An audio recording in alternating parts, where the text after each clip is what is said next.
Good evening, everyone. I'd like to call the December 8th meeting of the Cumberland Fire Committee to order at 7:07. And if we could stand for a moment of silence and pledge of allegiance.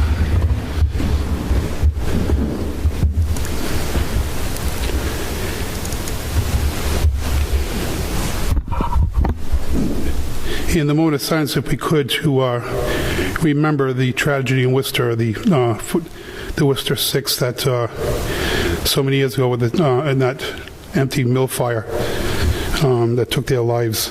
I'll not read their names, but those who know are aware of them and the sacrifice they made. John Davies.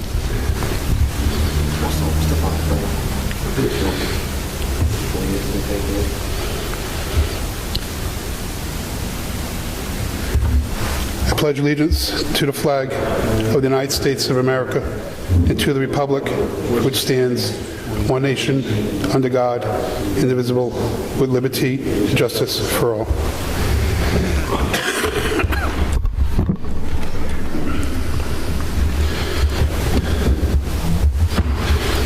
All righty. We have two vacations tonight. Cynthia Roulette and Frank Mata are both on vacation. They both have all this data and are up to date. And the first is the consent agenda, and we have 2 minutes to approve. I need to make a change to one of the minutes, which is on 11:23. I need to add Commissioner Cucciani to being present to that set of meeting minutes. And we have 11:10. Pleasure of the board. On 11:10 minutes? There's 11:23 minutes. I'm sorry, 11:23 minutes. Motion to approve as amended. Is there a second? Second. Second by Commissioner Parent. All those, any comments? Mr. Chairman, Cucciani. I'll briefly make my comments again in regards to 11:10. I don't think... This is 11:23, sir. We're on the 11:23. First item was 11:10. Well, right now, he made a motion to approve 11:23. 11:23. Proceed, please. Thank you. Any other comments on 11:23? Hearing none. All those in favor? Aye. Opposed? Hearing none. Passes 5-0. 11:10 meeting. Do I have a motion to approve? Motion. Motion by Commissioner Champagne. There's a second. Is there a second? Second. Second by Commissioner Parent. Comments, Mr. Cucciani. Mr. Chairman, I make the same comments I made last time in regards to 11:10 minutes. That was not in the proper fashion of the Open Meetings Act or Robert's Rule of Order. I will not vote to approve the 11:10 minutes. Any other comments? Hearing none. Those in favor? Aye. Opposed? Nay. Passes 3-2. Next order of business is a review of the task force appointed at the fall 2015 roundtable meeting. Mr. Chairman, Commissioner, general announcements, I blew right by him, didn't I, Commissioner? you did. General announcements. I do. Go ahead.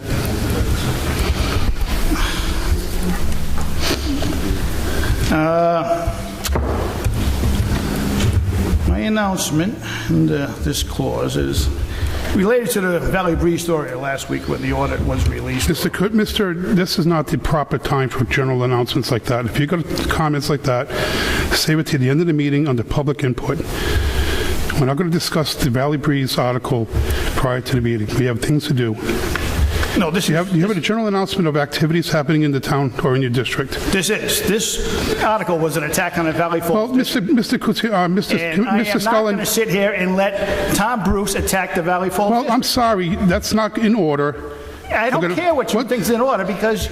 Mr. Scullin, you can stop talking or you can leave. I'm not going to allow this to go on. You're not going to do this. Tom Bruce is not going to derail the Then Board you of Valley Forge. write a letter to the Valley Breeze. Because Tom Bruce has become Write a nothing but a letter. political hack for you. Okay, that's it. You can For either be quiet. $75 an hour, we got a political hack running your stories over here. He's a disgrace and should resign. Because nothing that comes out of his office can be trusted. And Then this you can proves leave. it. Then you can leave. This proves it. There's a door. I'm not leaving. Leave you in charge? I'm sorry. God. Call this out of order and just strike the meeting, because this is ridiculous. I'm going to give it one more shot. It's absolutely ridiculous. Next door. It's ridiculous. Mrs. Yeah, what Scullin. goes on in this board is ridiculous. Mr. Allow Scullin. Tom Bruce to put this BS in the paper. Mrs. Scullin, you're not stopping this meeting, Chris, because that's what he wants. That's all they want to do is stop the progress, but they failed. No, we don't want to stop it. We want things done right. They are done right. Look at the audits; they're pretty good. Next item is No, there's a review lot of of the questions next on these item. boards. Don't think they're done right. Next item is a review of the There will be a 2015 scathing Fall review Roundtable. of what you've done with this district. Go ahead. 2015 Fall Roundtable. Don't worry about it. It's coming. Good. The first I'm quarterly not done tax yet with payment. general announcements. We're done. We're moving on. I'm the chair. If you don't like it, there's a door. I'm not using the door because Good. you can use the door first. Right. Because I've about had it with you and your games. Okay. Quarterly payment task force was formed on the 21st. Yeah, the General There Assembly's was going much. to take care of that There too. was much discussion on the quarterly payment tax process. Some of the issues included naming the quarterly tax payment task force. Diane talked about the amount of bills that went out. We talked about options to pay. We need to be creative in terms of ways to pay. Look at an ACH system like National Grid, and there was many other items of discussion that are listed within the minutes. To the quarterly payment task force, we appointed Citizen Tom Kane as chairperson, Finance Director Tom Bruce, and Business Manager Diane Carolshin. The next task force we appointed was on the insurances. Again, there was many points discussed about insurances in the review. Excuse me. It was the types of insurances we have, the different companies that are holding them, the different, the intricacies of the different types, the limited providers that there are, et cetera, et cetera. To the task force, we appointed Citizen Jeff Kearns as the chairperson, Finance Director Tom Bruce, Commissioner Ron Champagne, and the union's going to appoint one person. On the capital expenses task force, again, it was a quite in-depth review of many items that are in the minutes, which included breaking off into a long and short-term capital expenditure plan. That was actually discussed and recommended by the chairperson appointed Citizen Ed LeBlanc. Also on this committee is Chief Finley and Commissioner Frank Mata. Also, we will have one of the 4 station captains appointed to the committee, as the station captains are responsible for the day-to-day reporting of the facilities and issues. They've got a good handle on the maintenance and what is needed on at each station. Next item up on the agenda is the finance report month ending October 31st and finance report month ending November 30th.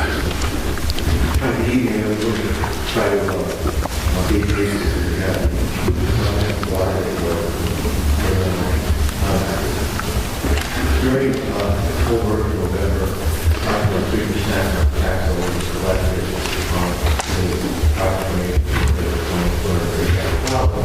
that's in particular historical performance of 4 districts. The amount of 2015 tax in that term $49,000. So we're regular to the end at December 1st is the 7 months up in the fiscal year.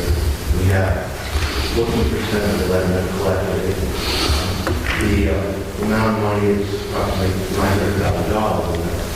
That's going to deserve some compensation starting our plan to start with the factory after the first of the year. We have approved the contract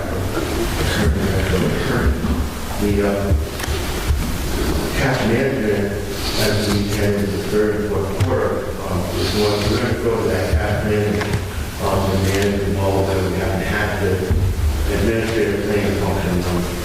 With most of our receipts coming in July, the total cash on hand right now in our two main accounts networks are $2.8 million.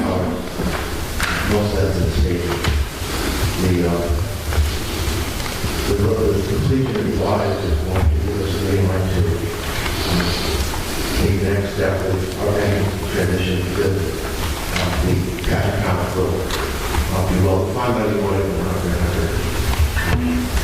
be concerned with keeping all the ordinances that the district will have to do that anymore. State reports for each of the districts are not going to be completed and filed with the Department of Revenue, Office of Auditor General for fixing with the results of the audit.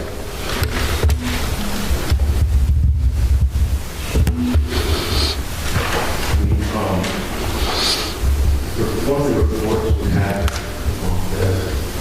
the budget started during August, we had projected results we discussed at our August 21 meeting. The result of the audit, I just want to point out, are quite consistent in terms of individual district performance.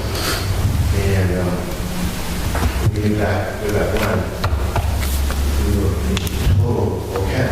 And I want to outline exactly in total where we stand. We've had some adjustments we received on the market just today, and our fund balance has decreased by the same amount as liability going up, the fund balance going down. And that is because we've had some expense adjustments. We've had expenses moved from fiscal 16 not really correctly recorded as a 16.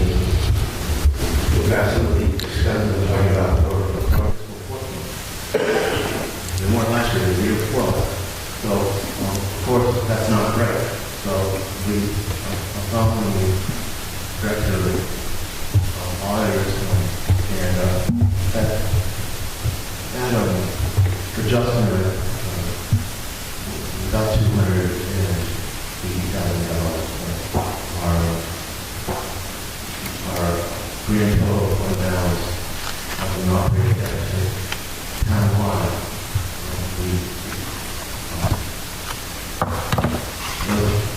It wasn't like now it's 146. Our fund balance, cumulative savings account, so to speak, that I've calculated $617,000 in the last income. That is in the area of 70% of budget, whatever. It's a fine start for this year. Quick, certain ratios, I also want to point out to you, we have current cash assets, non-included receivable, and 1.5 ratio over current ability. We have a kind of stability. We get until the audit, until we start tracking those numbers. We use no cap.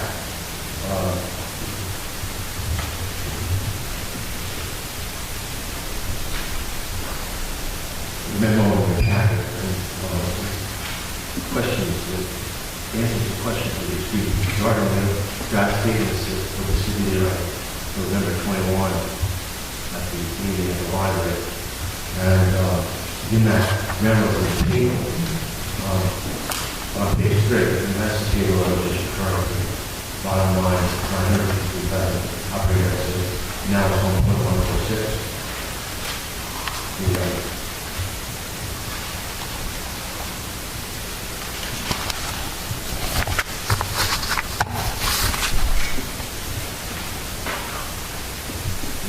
Savings unlike what we've ever had in any before district. We've never had both body information require savings for local government.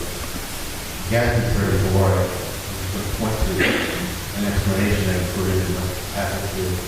It's so significant, it makes it a lot easier for everyone to look at what the statements, fund statements we have. There's two sets of statements now in our audit report. And if you have any questions, I'm not going on, if you have any questions, please give me a call. The opinion, as I mentioned before, some on the employer are unqualified, clean unqualified, especially the opinions that we want to have. We did not have the problem. We had a scope limitation with information wasn't there, etc. The uniform procedures, we need to further still being helped by the department and accounting procedures, meaning we're training and discussing my memo to you.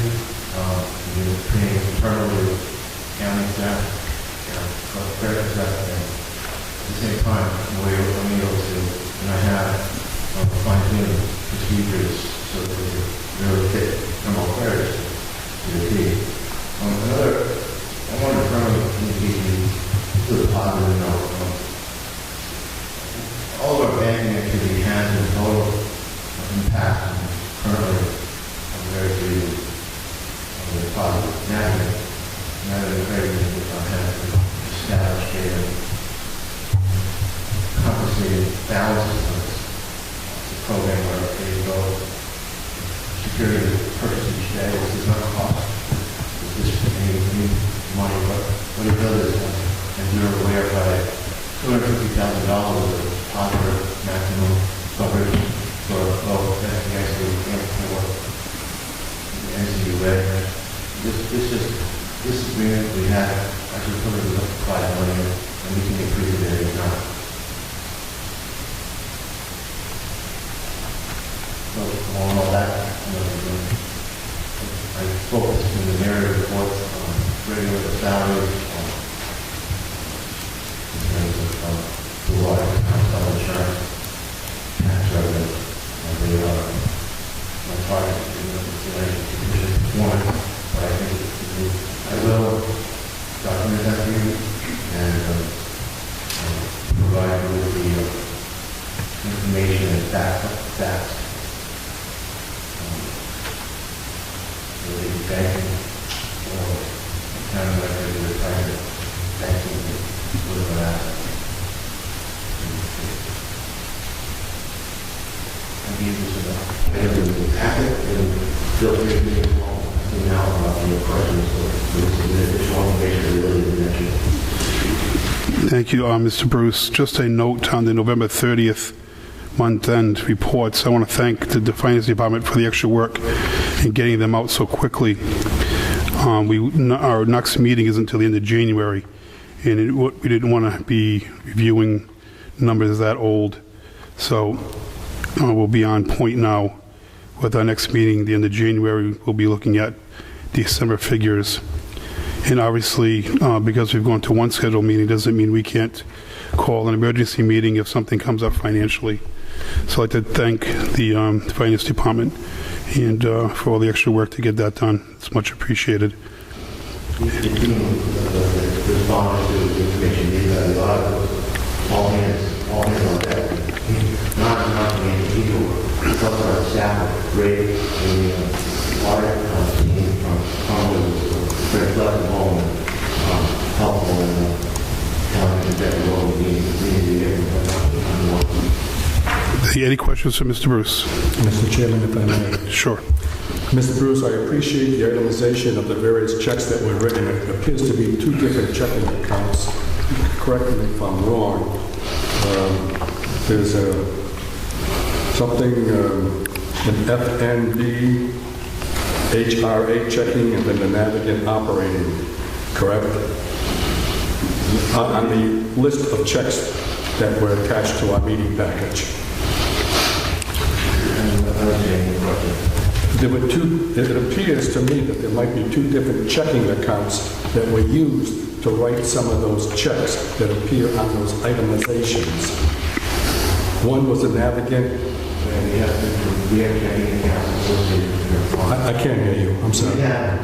We have funds that have segregated money, just like the individual before this, you do have separate bank accounts. Okay. Well, there's no problem. I'm just understand. I saw two different checking accounts on that itemization. Would you agree? Absolutely. Okay, fine. One thing I didn't see on there was the payments made to the administrative staff or to the firefighters. Does that come out of either one of those checking accounts, or is that a different checking account? It's dedicated here. Dedicated system, come out of the same account.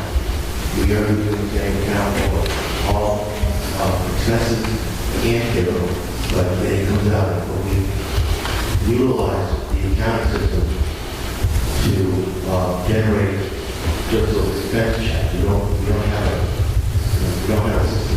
The report, when you approve it, when we explain it to you, they were only regarding to the vendor tax activity, not the employee. So where did the administrative staff and the firefighters' payroll checks come out of? It comes out of the main checking account and But not, it was not itemized. not in the report we have. No, we haven't done that. Payroll registers are always available to the public. We don't put it in that report. The commissioner report was designed with the help of the finance committee, Champagne, and we just really focus only on that activity. Thank you for your explanation. Mr. Bruce, when I'm looking at the trial balance and it states an amount, I would take it that would be for, let's say it says firefighters, that would be, and it says salaries. So that amount would be what we would pay for the firefighters for that month. Thank you. And I understand that it's listed on one account, it's not listed on those checks that are itemized. Thank you. Thank you. Any other questions for Mr. Bruce? Motion to approve October and November. So motion, Commissioner Champagne moves to approve October and November finance reports. Is there a second? Second. Second by Commissioner Parent. Any other questions, comments? Hearing none, all those in favor? Aye. Opposed? No. Passes 4-1.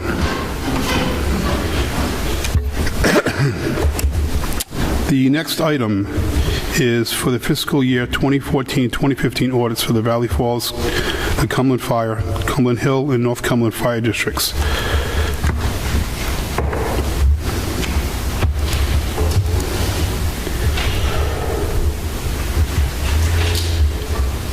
We'd like to start out by thanking the firm, and I can't pronounce the name, so it's PPA, and those who worked on these audits. I understand these audits were far from the norm, even for municipal auditing. We had 4 different fire districts being audited out of one location, all in different formats, some in boxes, some in file drawers. So there was not a, typical smooth audit. And it goes without saying that we want to thank Tom, Diane, Beth, Joan, Kerry, the chief, Commissioner Champagne for the work in providing and digging out the information as requested by the auditors. The extra work that went in and the extra hours were above and beyond. And we want to particularly say thank you on the record to those folks. There's a tremendous amount of information here. We've been receiving drafts as prepared by the auditing firm, and we've had the opportunity to submit questions. There was about 10 submitted, and with 10 very detailed answers. They are included in your packet. And tonight we received the final audits. We're not here to approve them. We're not here to amend them. We're here to have them presented to us formally on the record. That's the purpose of the next agenda item. It's inconceivable to think that we're going to be able to get these understood in one night. So if we could have the auditors present, they have some things they want to cover, and then if we can ask some general questions, we can do that, and then we can take the next few weeks to digest these audits, and we can come back in January and/or you can make an appointment with Tom Bruce and sit down with him, submit your questions in writing, and the January meeting will get them on the record so you get credit for asking them, or however we want to handle it.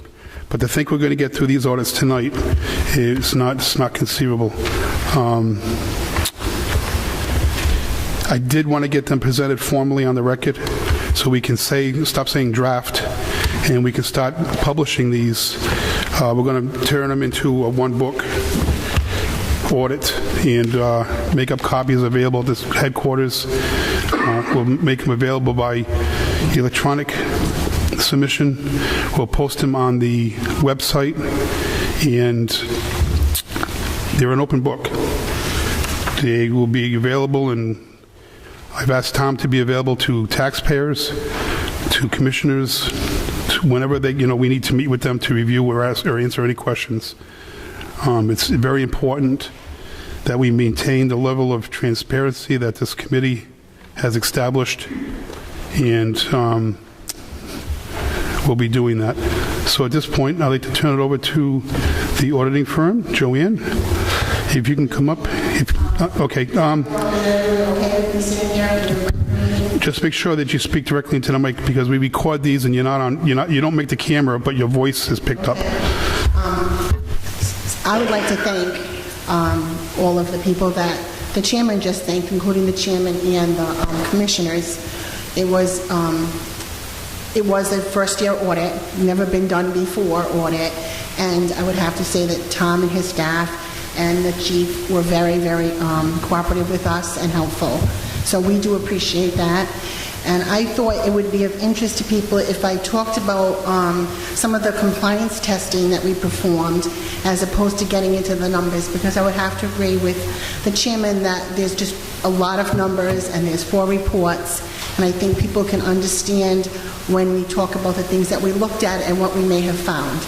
I will also premise that the 4 different stations did things differently, and if we did find things that we thought were not being done in the best manner, we went a step forward to be sure that moving forward the combined district is now handling these things in a more controlled manner so that these items wouldn't happen again.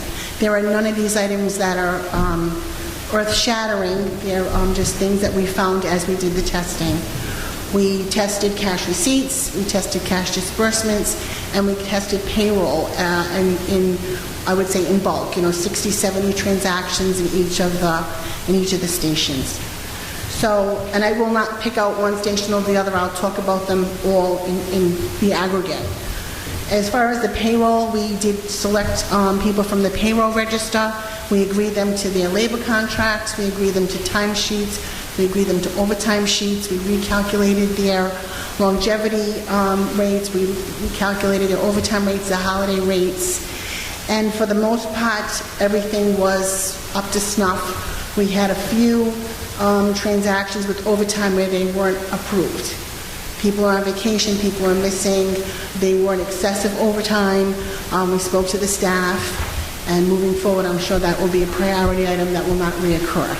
Again, it wasn't like someone missed, someone had 100 hours of overtime and it wasn't approved. It was a reasonable amount of overtime. There was a work paper that matched it that said who they were working for. It wasn't the same person. So all the red flags that would go up to say if there was a problem, they didn't. They appeared to be isolated incidents that were very explainable. The cash deposits, we looked at least 50 transactions at each of the locations. We ensured that the cash was received at the bank, that the amount that was posted in the general ledger to the accounts receivable matched the amount that was at the bank, that there was supporting documentation for them. We did find where somebody was on vacation, the normal person, so the backup person, in an effort to try to, help out, put through many, many deposits, and the system cut them off automatically at certain spots, as opposed to just saying, I'm going to take these 10, I'm going to key them in, I'm going to balance it.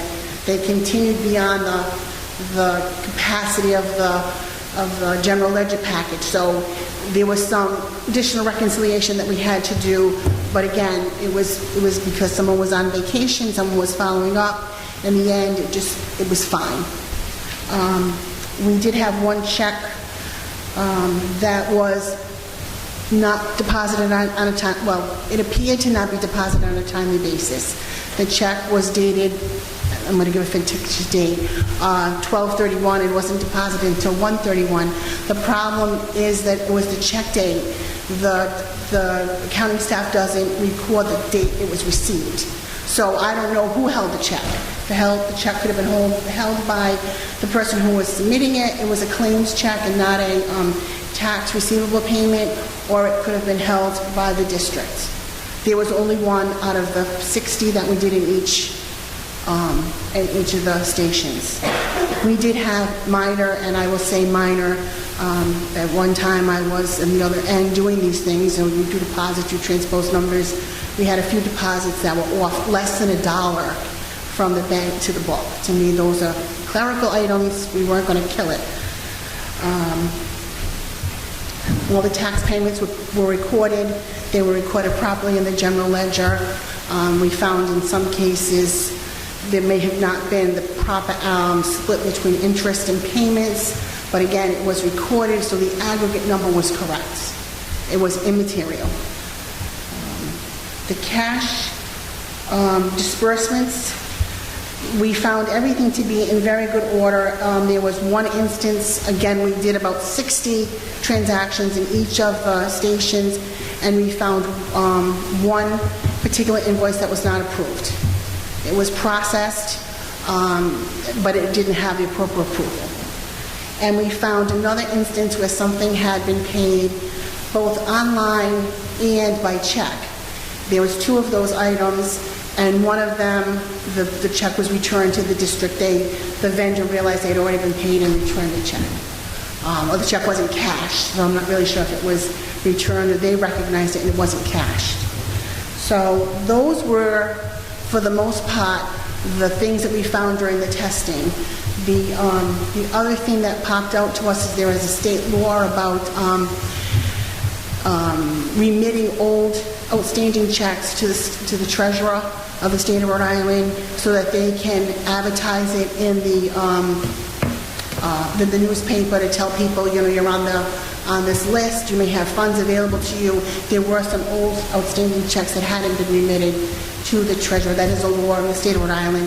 I have to tell you, that's a comment that comes up at most companies and most government agencies, because people aren't really sure if it's a check that got voided and they didn't take it off their outstanding checklist. They weren't really sure about the law. Did that really apply to them? So that's just another comment that we'll make available to management to say you need to follow up on any old outstanding checks that need to be remitted back to the state treasurer, and they will advertise that their funds are available. Their purpose is to just get the funds into the hands of the people that it is. It's for vendor checks, payroll checks, any kind of checks like that are outstanding that haven't been paid. So for the most part, we went through everything else. The fixed assets, they're now on the books. We've addressed that for the districts that weren't carrying them. The payroll accruals are on the books. The accounts payable are on the books. I think at the end of June 30, 2015, those numbers are clear and they're in very good working order, which is a good benchmark to move forward. Any questions? Do you have any comments you want to add to that, or?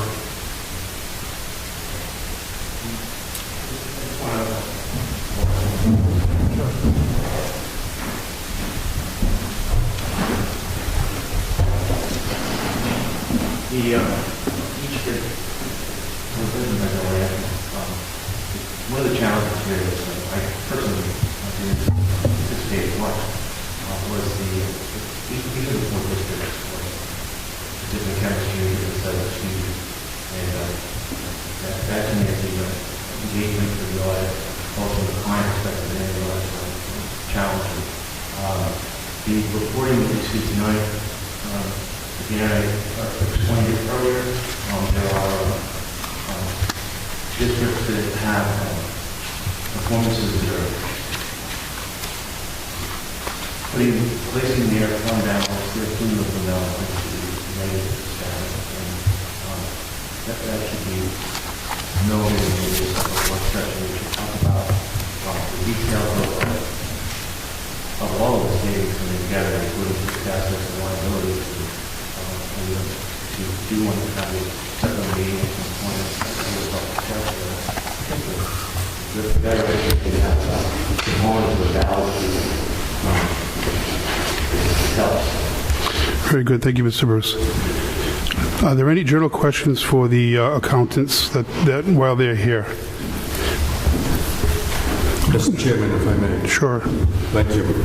Is it Joanne Newton? Thank you very much. You know, I can appreciate the amount of time that you put into this project.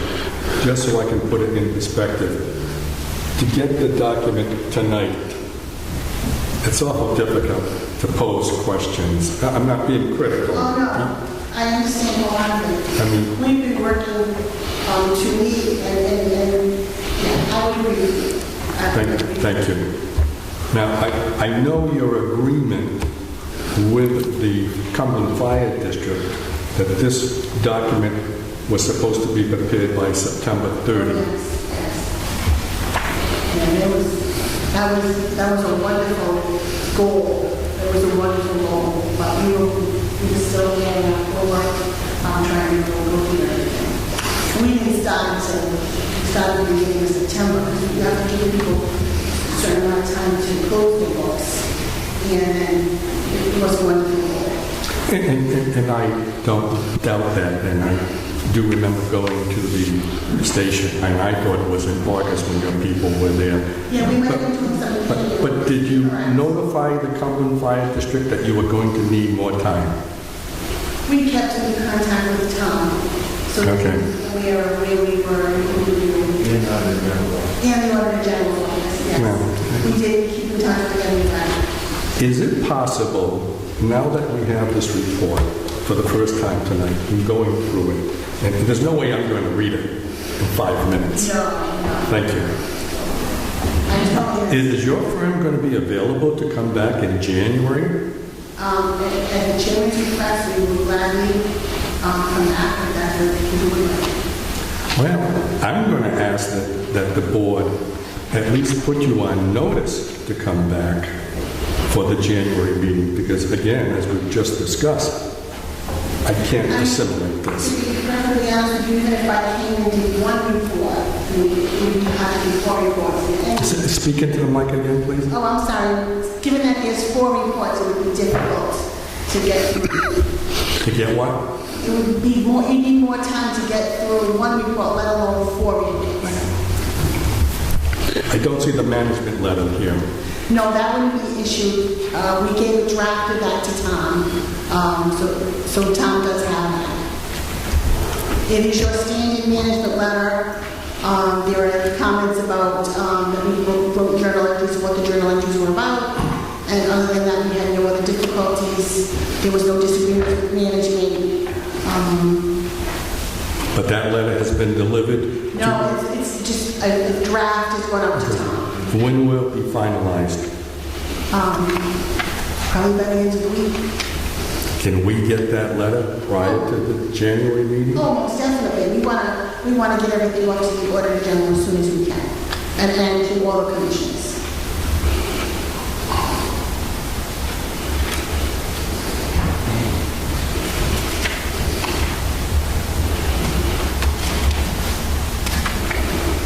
I can't make any further comments on this report with the time frame that we have to ask questions, to understand it, and to assimilate it. It's just impossible. Thank you, Mr. I appreciate it. Thank you, Mr. Cucciani. Just to revisit this, we did get the guts of the audit in draft format on 11/21, where the numbers are included, and we had opportunity to read that. And tonight's added information, like we said at the beginning, of this section. It's just an impossibility to get through tonight, and we can come back with this on January. And as again, we said at the beginning of all this, if you feel you want a separate meeting with Tom, he's always available. Are there any comments or other questions for the auditors? I do. Mr. Scullin. On the first page, after the cover page, there's liabilities. What, could I ask what station are you looking at? I'm looking at Valley Falls right now. Okay. This is long-term liabilities payable. Portion due within 1 year, it says 23,542. And portion due after 1 year, 1,010,324. What liabilities are those? Those are the net pension obligations and your compensated absences. So compensated absence would be vacation, any time that people have accrued on the books that haven't been paid out as of June 30th that they carry forward. And then the pension obligation is a number that comes from the state of Rhode Island, from your plan with the state for your workers. Just to let you know, in the set of questions that was in your packet, that's answered in about 5 paragraphs. It's very detailed into what that includes. Well, on the draft copy that we received, the portion due after 1 year was $211,000. The pension information wasn't available. The other thing I should mention to the Vice Chairman is that we could not finish the audit until the state of Rhode Island, the Auditor General's office, did a training on the new pension disclosures, and that training we didn't attend until December.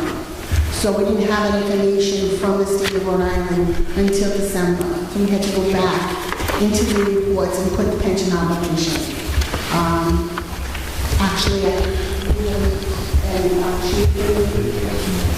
They canceled theirs. We were able to get to one, but they're still doing trainings through the month of December. There was 3 or 4 trainings set up, and some of them they canceled people because there was no abundance of attendees. So that information, when we sent the draft out on 11/21, was not available to us by the state of Rhode Island. But at that time, you knew there were going to be pension obligations. Yes, but I had no idea what the numbers would be, and I had no idea. This is a brand new format, brand new numbers, brand new calculations coming through from changes in the accounting standards. Because that's a major jump in, wondering why this draft was even presented. If I had if this wasn't your first year audit, we maybe could have estimated something based upon the last year audit, but this was a first year audit, so there was no history to even make an estimate of it.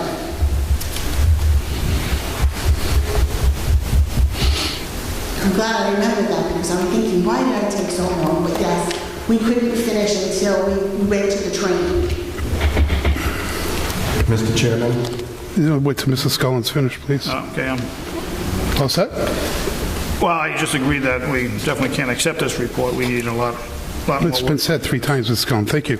Mr. Cotiani. Well, I just heard the explanation, the long-term liabilities, you didn't have the explanation.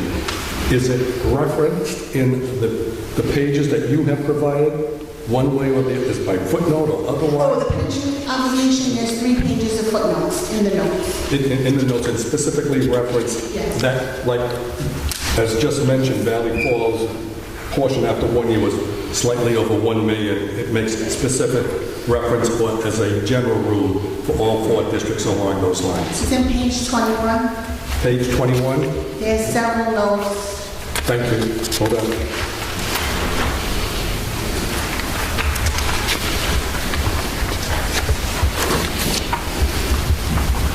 It's a light reading for you if you'd like to fall asleep. Just out of curiosity, with my very, very good sense of humor, could you tell me the 3rd word on page 20? No, just joking. Just joking. There's a lot of pension disclosures. Okay. Most of that information from the state. Thank you. Thank you very much. Thank you again to everybody who was involved in the audit. I do want to now as my associate in the academy spends a lot of time there. I was wondering if she was working for the district or she was still serving. Well, the office space and the work environment was so illustrious, she just couldn't pull herself away. It was cold. It was cold. She said to make sure it was cold, we wouldn't be warm, and that was true. We needed fleece, but that was okay. Fleece stays away. Thank you. Mr. Chairman, before she leaves, if I could just ask another general question. Sure. And I think on any one of them, like taking Cumberland Hill as an example, I'm sure it's on the other one. Page 14, it makes reference to accrued compensation, compensable absences. I think I know what that might be, but what is it? The accrued compensation relates to payments, hours that have been accrued that are going to be paid in the future. So you're going to be out on vacation in July, but if you quit, if you were to leave in June 30, you would have owed your time. But you didn't, and you're carrying it forward into the next year. So this is any accrued compensation, whether it's exercised in the following month or maybe 2 years from now. Thank you. Exactly. And we take an estimate. When we look at the current portion that's due within 1 year, we take a 10% estimate. And now that would be the best estimate that we have. Somebody will take some vacation in the upcoming year. All right, again, thank you for all the work. Tom and crew, staff, Diane and Beth. The amount of hours that went above and beyond can't be recorded, and we thank you so much for that. And on to public input, we have two things. First, we want to make sure that everybody realizes that next month our next meeting is at January 26th at 7:15 p.m. We move to one meeting per month at the fourth Tuesday here in the town chambers. Again, if we needed a meeting for whatever reason, we have ample locations within the town that we can have a quick meeting. Also noted is that if there's anybody who wasn't able to make this meeting because they wanted to hear more about the audits, please contact me and we'll arrange a review of this or any matter. This can be done in the headquarters or at a schedule convenient to anyone, or we can meet in the library if we have time to get a room. Again, just offering, maybe an extension and an offer to make sure we're available to anybody with any questions at all. We've got some great news going forward, some great things happening, and we want to make sure we can get our message out there at all possible. Excuse me. Any other public input? Still maybe?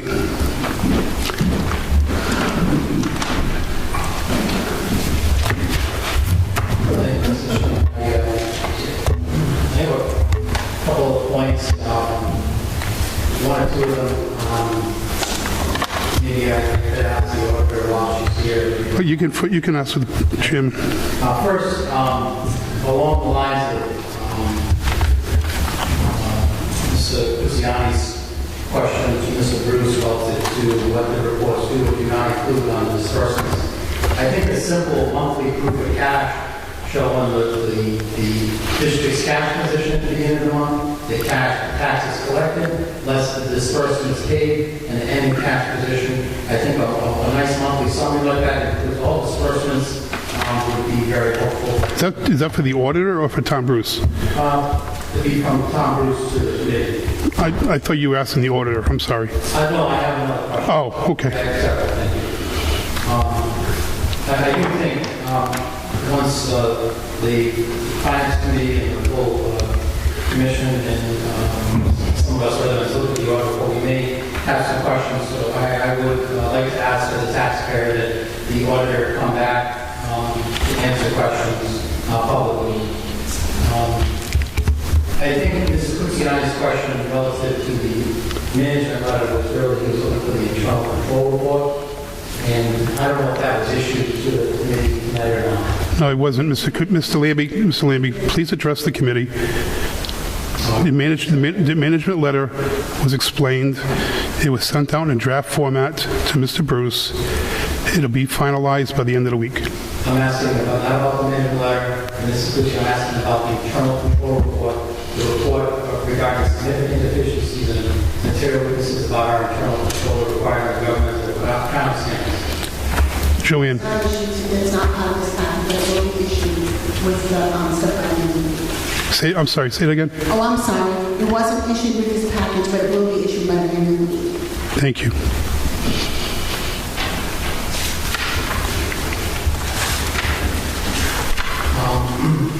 The committee members, that's one of the most important reports of this type of audit, is the report on internal control. So I'll be looking for that report. We finished with $1.2 million in cash, that's 2 months worth of bills. Significant amount of cash, particularly where the districts now are billing in May, not September and October like we used to. So there should be some cash coming in right away in June, and unlike prior years, districts don't need to carry cash reserves to get into the summer until their bills are issued like we used to have to do in North Cumberland. So I'm hopeful that the Commission will consider using some of the $1.2 million in cash. The fact that we talk about a fund balance that's somewhere near $600,000 considers some of these liabilities that aren't paid currently, including pension obligations and other compensating balances. But $1.2 million in cash is an awful lot of money for taxpayers to hold in reserve. Right, and you missed the beginning of the meeting when we reviewed a roundtable meeting we had on the 21st, in which we formed the Capital Expenditure Committee. The Capital Expenditure Committee is going to sit down, look at with Tom Bruce, look at the cash flow, look at the amount of reserves we have, and what we need to do. There's a tremendous amount of work in all the buildings that needs to be done. There's a lot of areas that need capital improvement. They're going to look at paying off their fire truck early. There's many things that are going to be looked at, and that'll be managed by Citizen Ed LeBlanc, who's got multitude of years experience with the fire department, and his own job brings him with a lot of experience in that. And so it's already been, looked at, and we're on it. Thank you. A couple of final items. The long-term liability that was referenced, does that represent, or was there an actuarial study done for the OPEB liability from the liability that was contributed to the district from Cumberland Hill? Due to the size of that OPEB, the Auditor General and the Department of Revenue felt an actuary was not needed. Is there a footnote disclosure on that? I haven't seen the audit report, so I'm just wondering. Well, the footnote is like... For the health insurance? There's, I think, 6 to 8 fire vendors who like the health insurance benefits. I don't know if that obligation has been booked. We have an account started on it. That will be part of the budgeting process that'll come up now that we're merged. It'll be part of the next year's budget process. Okay. I can look at the audit report to see if the OPEB itself is in there for the health insurance. But also the Oh, okay. And then I was wondering, because I noticed from the draft reports, and they may be not accurate, but 2 of the districts overspent their budgets, Valley Falls and North Cumberland, which I find very surprising. One by 166,000, one by 145. I don't know if those numbers are still holding, but so my question is we talked about putting comprehensive balances, compensating balances on the books, and we talked about getting accounts payable on the books. And usually when you do that, sometimes you charge or you record that expense in the current year, or you reduce your fund balance. So I wanted to ask the auditor, when they put the accounts payable, meaning they recorded things that were going to be payable in July as expenses in June, did they record all those accounts payable as expenses for the fiscal 2015 year, or did they charge them against including the compensating balance, or did they charge them against the fund balance directly? Joanne? The compensating balance is Consolidated Gas B 34, it's not on the hook. So it's not on the expenses. No, And that's per that, what, Gatsby? Gas B 34, which is, I first was buying batteries from the packet. Right, okay.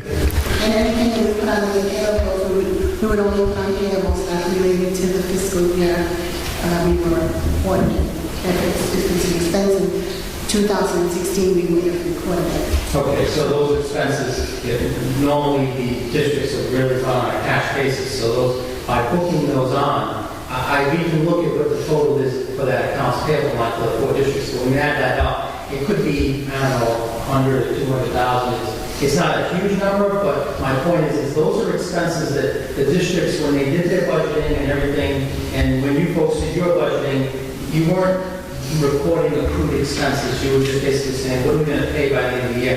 And all of a sudden, the auditors come in, and this is normal. They book those expenses and add them to what you spent in cash. So we really got, in this audit report, the report I have, the draft, had 7.3 million in total actual expenses. There might be 100 to 2,000 there that really weren't paid by the district yet. They were actually accrued. They were going to be paid in July, but normally they would go into next year's budget cycle. So the good news is if it is 7.3 and that's holding steady, that includes maybe 100 to 200,000 of expenses that weren't paid at year end. So we really, from a cash perspective, might have spent less than 7.3 million, which is good news going into this current fiscal year. Okay, Mr. Lambie, I get your point. I get your point. The fact is, it costs $7.3 million to operate the 4 districts.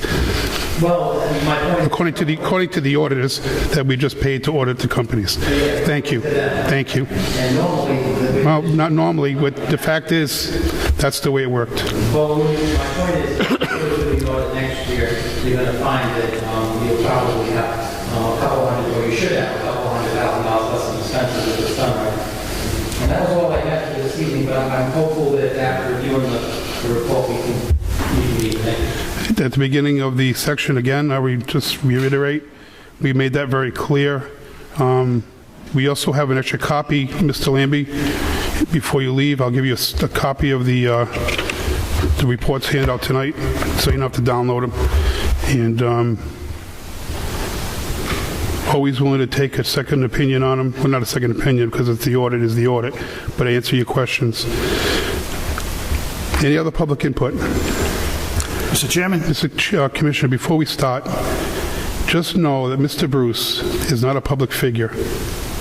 You are very obligated to the slander laws. Please do not make any personal attacks, call him names, or disparage his good reputation as respected within the state of Rhode Island by the Auditor General's Office and the Department of Revenue, amongst other many communities in the state. Well, that's your personal opinion. That's not my opinion. That's a fact. That's the fact of the Auditor General and the Department of Revenue. If you call him name, all right. if you I'm call not going him, there anymore. I finished with that end of my discussion. okay, very good. I had my say. Thank you. The article in the Breeze tells me what he is, and I don't know why he's being paid what he is. I just want to let you know that the Cumberland Town Council will be aggressively moving in early 2016 to create a municipal fire department and to dissolve this district. So that is my goal, my intention, and that's what the taxpayers want. And we will satisfy the taxpayers. Thank you very much, Mrs. Cohen. Any other public input? Motion to adjourn. Motion by Commissioner Champagne, seconded by Commissioner Parent. All those in favor? Aye. Opposed? Passes 5-0. Thank you very much.